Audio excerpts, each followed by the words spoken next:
Doctor gives her 3 months. So, she marries him anyway. Most heartbreaking love story. Ever. Sienna Hart pressed her palm against the cold hospital window, watching the city lights flicker like dying stars. Her reflection stared back at her, a ghost of the vibrant woman she used to be.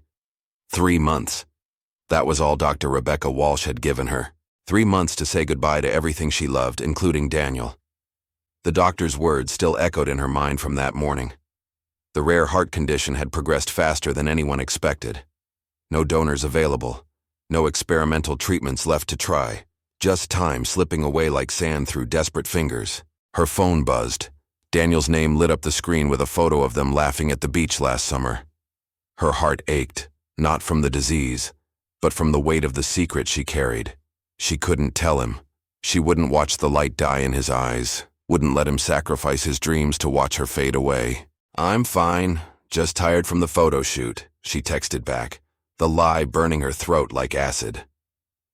2 weeks later, Sienna found herself in Central Park, camera in hand, trying to capture beauty one last time.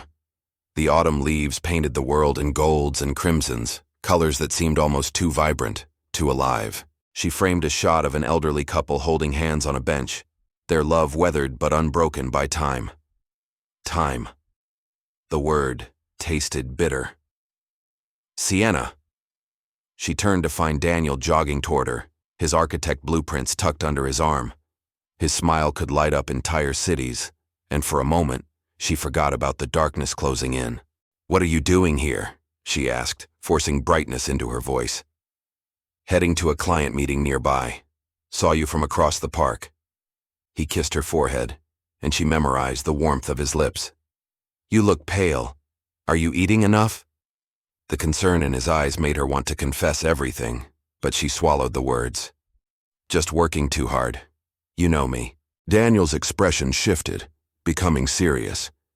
He reached into his jacket pocket and pulled out a small velvet box. Sienna's breath caught. "I wasn't planning to do this here," he said, his voice trembling slightly. "I had this whole elaborate plan for next month. Rooftop restaurant, string quartet, the works. But seeing you right now, with the leaves falling around you like some kind of fairy tale, I realized I don't want to wait another second." "Daniel, wait," Sienna whispered, panic rising in her chest. But he was already kneeling, the box open to reveal a ring that caught the afternoon sun. "Sienna Hart, you walked into my life 3 years ago and turned everything upside down. You taught me to see beauty in the ordinary, to find magic in the mundane. I want to spend forever capturing moments with you. Will you marry me?" The world seemed to stop. People walking past paused to watch. A street musician's violin created a soundtrack for this moment that should have been perfect, but felt like torture. Sienna's mind raced. She had 3 months. 3 months of borrowed time. How could she say yes, knowing she would leave him widowed before they even celebrated their first anniversary? But looking into Daniel's hopeful eyes, she realized something profound. 3 months of happiness with him would be worth more than a lifetime without him. She had been so focused on protecting him from pain that she had forgotten he deserved the choice. He deserved the truth. "Yes," she heard herself say, tears streaming down her face. "But I need to tell you something first." Daniel slipped the ring onto her finger, stood, and pulled her into his arms.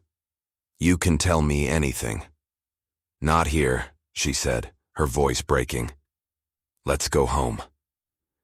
They sat on Sienna's apartment couch, 2 cups of untouched coffee growing cold on the table. Grace, her sister, had come over at Sienna's frantic text, sitting quietly in the chair across from them. She already knew. She had been there for every doctor's appointment, every crushing piece of bad news.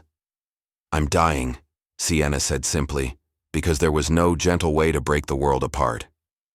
"Terminal heart disease. I have about 3 months left, maybe less." She watched Daniel's face transform through a dozen emotions in seconds. Confusion, disbelief, horror, agony. The color drained from his skin. "No," he said, shaking his head. "No, that's not possible. You would have told me. We tell each other everything." I found out 3 months ago, Sienna continued, her voice steady despite the tears. I didn't tell you because I didn't want you to suffer. I was going to disappear gradually, make you hate me, make it easier for you to move on. Easier? Daniel's voice cracked. You think watching you pull away, wondering what I did wrong, would have been easier? Grace leaned forward. Daniel, she was trying to protect you. It was wrong, but she did it out of love. Daniel stood abruptly, pacing to the window. His shoulders shook, and Sienna realized he was crying. She went to him, wrapping her arms around him from behind. I'm so sorry, she whispered. I should have told you from the beginning. He turned, gripping her shoulders. 3 months.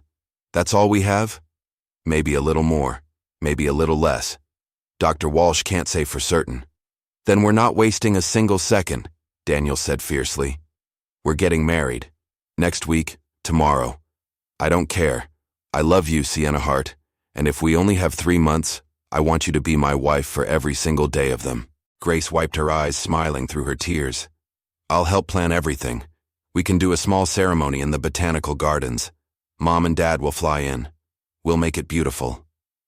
You don't have to do this, Sienna said to Daniel, searching his face. You can walk away. I would understand. I'm giving you permission to save yourself from this pain. Daniel cupped her face in his hands. Do you remember what you told me on our first date?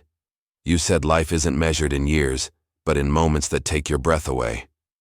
You've given me 3 years of breathtaking moments. Now let me give you 3 months of forever. Fresh tears spilled down Sienna's cheeks, but this time they were different. Not tears of sorrow, but of overwhelming love. I don't deserve you. You deserve everything, he said, kissing her softly. And I'm going to make sure these next months are filled with so much love and joy that they feel like a lifetime. That night, after Daniel left to start making arrangements, Sienna sat with Grace on the balcony, watching the stars emerge. Are you sure about this? Grace asked. Marrying him knowing how it ends? Sienna looked at the ring on her finger, catching moonlight. I've never been more sure of anything. I spent 3 months trying to protect him from pain, and all I did was waste precious time. Whatever happens, we'll face it together. That's what love is. Grace squeezed her hand. Then let's make these the best 3 months anyone has ever lived. As Sienna closed her eyes, she felt something she hadn't felt in months. Hope. Not hope for a cure or a miracle, but hope that the time she had left would be filled with meaning. She had spent so long focusing on the ending that she had forgotten to live the story. Tomorrow, she would start planning a wedding. Tomorrow, she would choose life, however brief, over the safety of isolation. Tomorrow, she would prove that even terminal diagnoses couldn't kill love. Tonight, she simply sat under the stars and let herself feel grateful for Daniel, for Grace, for every moment she still had left to breathe. Morning light filtered through the curtains as Sienna woke to find Daniel already awake, sketching on his tablet. He had stayed the night, refusing to leave her side after the revelation. She watched him work, his brow furrowed in concentration, and felt her heart swell with bittersweet joy. What are you drawing? She asked softly. He turned, his face brightening. Our wedding venue. I'm redesigning the botanical garden gazebo layout. I want it perfect for you. Sienna sat up, wrapping the blanket around herself. Daniel, we don't need perfect. We just need each other. You're getting both, he insisted, showing her the sketch. It was breathtaking. Flowing fabric, strategic lighting, intimate seating arrangements. He had transformed a simple garden space into something magical. Her phone rang. Dr. Walsh's name appeared on the screen, and Sienna's stomach tightened.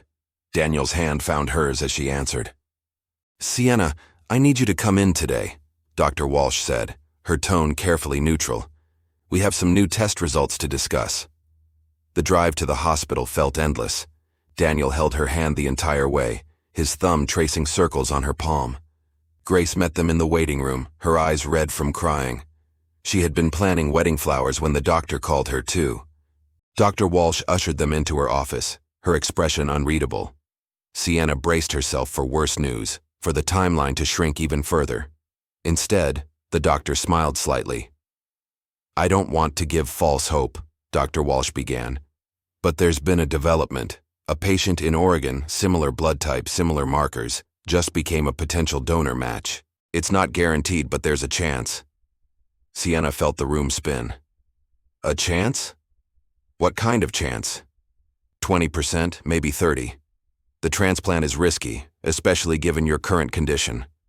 The surgery itself could kill you. But without it, you have 3 months maximum. With it, if successful, you could have years. Daniel leaned forward. When would the surgery be? 2 weeks. We need to run more tests, prepare your body, coordinate with the Oregon team. Dr. Walsh looked directly at Sienna. You need to decide if you want to take this risk. Grace spoke up. Of course she'll take it. It's a chance to live. But Sienna was silent, staring at her engagement ring. 2 weeks. That gave her 2 weeks to marry Daniel, to have at least that much guaranteed happiness before gambling everything on an operating table. Can I think about it? She asked. Dr. Walsh nodded. You have 48 hours. After that, the window closes. That evening, Sienna stood in her childhood bedroom at her parents' house. Her mother, Catherine, sat on the bed, folding and refolding the same pillowcase nervously.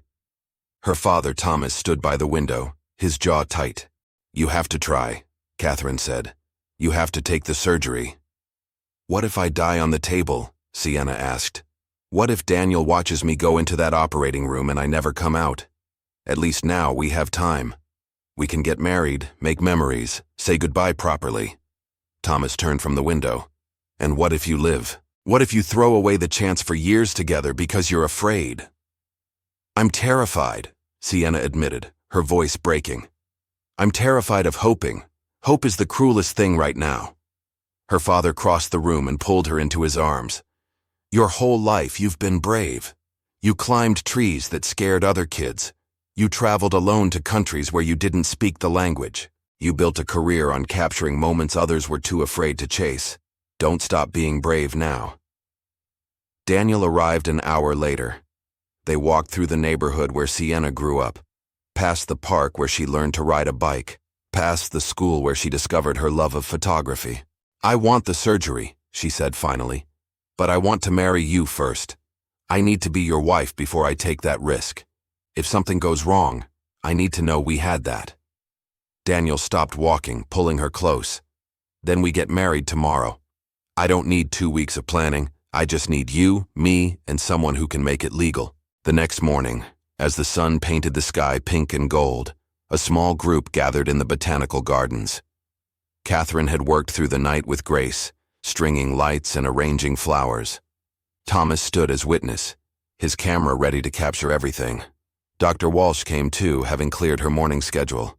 Sienna wore a simple white dress that Grace had found at a vintage shop. No veil, no train, just clean lines and delicate lace. She looked ethereal in the early light, her dark hair loose around her shoulders. Daniel wore the suit he had been saving for their original wedding plans, but his tie was slightly crooked. Sienna reached up to fix it, and he caught her hand, kissing her palm. The officiant, a family friend, kept it brief. We gather here today to witness the union of two souls who have chosen love over fear, hope over despair.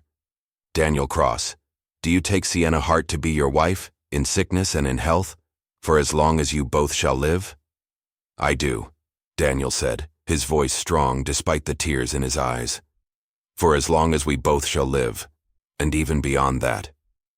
Sienna Hart, do you take Daniel Cross to be your husband, to cherish and to hold, through whatever may come? Sienna looked at Daniel, at this man who had chosen to love her, even when loving her meant inevitable heartbreak. I do. With everything I am, I do. They exchanged simple gold bands. No diamonds, no elaborate designs. Just solid circles representing the unbreakable nature of their commitment. By the power vested in me, I pronounce you husband and wife. Daniel, you may kiss your bride. The kiss was tender and desperate, filled with all the words they couldn't say. When they pulled apart, everyone was crying. Even Dr. Walsh dabbed at her eyes. They spent their wedding day simply. Breakfast at the diner where they had their first date. A walk through the art museum where they had spent countless Sunday afternoons.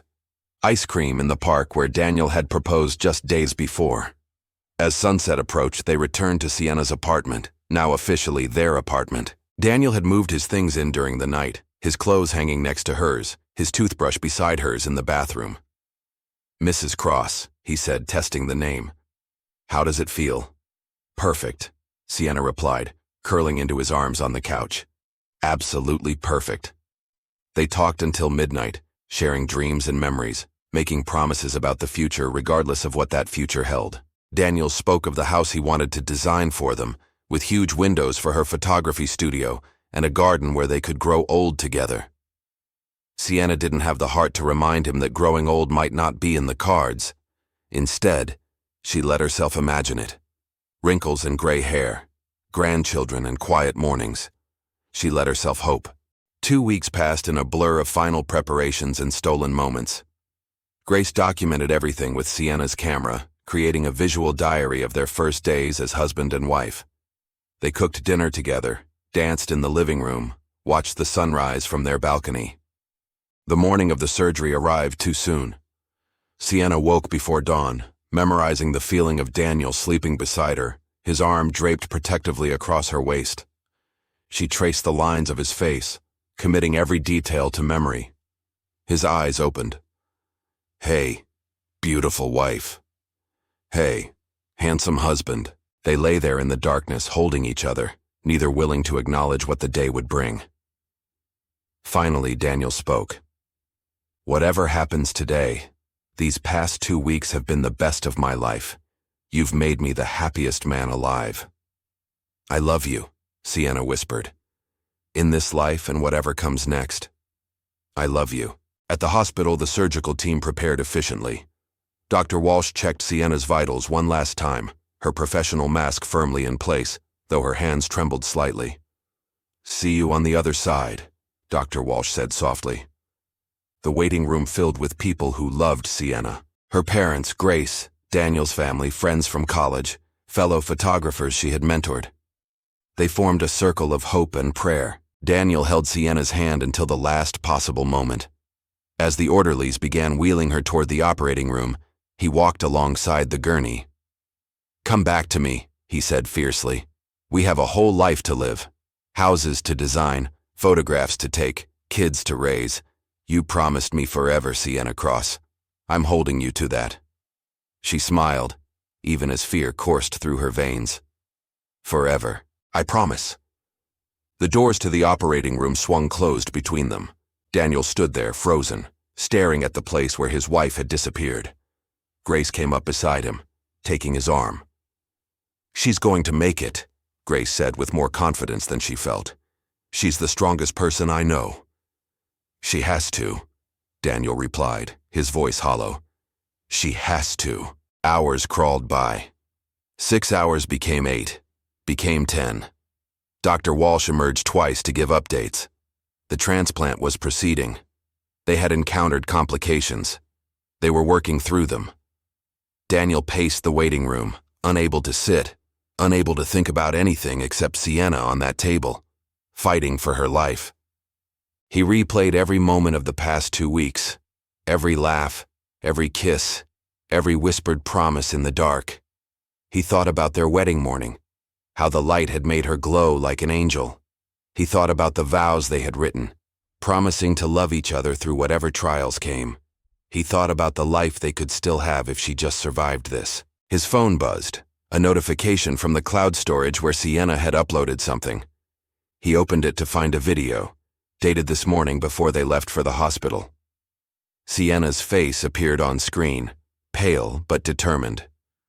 "Daniel, if you're watching this, I'm probably still in surgery. I needed to tell you something just in case. These past weeks with you have been the greatest gift of my life. You taught me that love isn't about the quantity of time, but the quality of moments. Whether I have 3 more months or 50 more years, every single one will be spent loving you. Don't be sad if I don't make it. Be grateful that we had this. Be grateful that we chose each other. And please, please keep living. Design beautiful buildings, find joy, maybe even love again someday. I want you to be happy, Daniel Cross. That's all I've ever wanted. I love you. Always. Daniel watched the video 3 times, tears streaming down his face. Then Dr. Walsh appeared in the doorway, still in her surgical scrubs, her mask pulled down. Everyone in the waiting room stood up, holding their breath. Dr. Walsh smiled, exhaustion evident in every line of her face. She made it. The transplant was successful. She's in recovery now, and her new heart is beating strong. The waiting room erupted in cheers and tears. Daniel felt his knees buckle, and Thomas caught him, holding him up as he sobbed with relief. "Can I see her?" Daniel asked. "She's not awake yet, but yes. Come with me." Daniel followed Dr. Walsh through the sterile corridors to the recovery room. There, surrounded by machines and monitors, was Sienna. Her chest rose and fell steadily, her face peaceful in sleep. He took her hand, careful of the IV lines, and pressed his lips to her knuckles. "You did it, sweetheart. You came back to me." As if hearing his voice, Sienna's fingers twitched. Her eyelids fluttered. Slowly, painfully, her eyes opened, unfocused at first, then finding him. "Daniel," she whispered, her voice hoarse. "I'm here. I'm right here. Did it work?" He laughed through his tears. "It worked. You're going to live, Sienna. We're going to have our forever." A tear rolled down her cheek. Forever sounds perfect. Outside the window, the sun was rising on a new day, a day neither of them had been certain they would see. But they had made it together, just as they had promised. And as Daniel held his wife's hand, feeling the strong, steady beat of her new heart, he knew that their story was just beginning.